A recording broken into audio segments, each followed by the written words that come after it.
Merhaba, bunu harda tutuyoruz. Biz ya. Ha, bax, bugün Sınıq körpüdə yenə Ağdamdan qardaşlar gəldi. Bax, tutduğu balıqlara bax. Salam aleyküm, izləyicilərə salamlar. Aleyküm salam. Aleyküm salam. Ay maşallah, ay maşallah. Seyaf əmi qandı Bəh, ikisidir. bəh, bəh. Bunlara bax hələ. Hələ bunlara bax. Tali. Akulalar. Ustanın da balığı oradadır. İnşallah çəkib göstərəcək.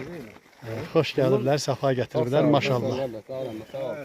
Maşallah. Allah canı Ləzzət elədi bizə. Ha, 96-cı ildən mən gəlib gedirəm ağlı görə. ay sağ ol.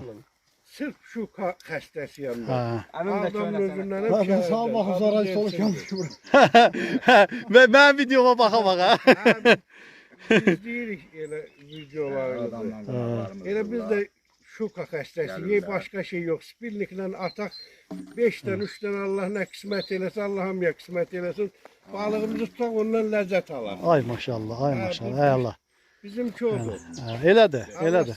Elədir qardaş. Sağ eləsin, izləyirik videolarınızı. İndi gördünüz ki, yolu çətindir. Yəni bələdçi olmasın. Hə, belə Bravo. qalmasan az qalarsan. Azıb qalarsan, çətindir. Qəşəng. Bu da yox, çox bu da sənindir, hə?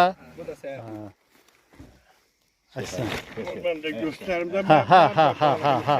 Ha ha ha. Tutuqlarım da deyim. Ay maşallah, ay maşallah. Ay maşallah. Bax, bunlar da mən tutmuşam.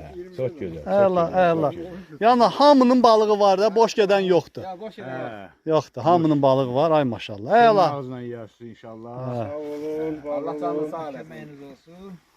İnşallah gələcək tez-tez görüşəcək. İnşallah, inşallah. İnşallah.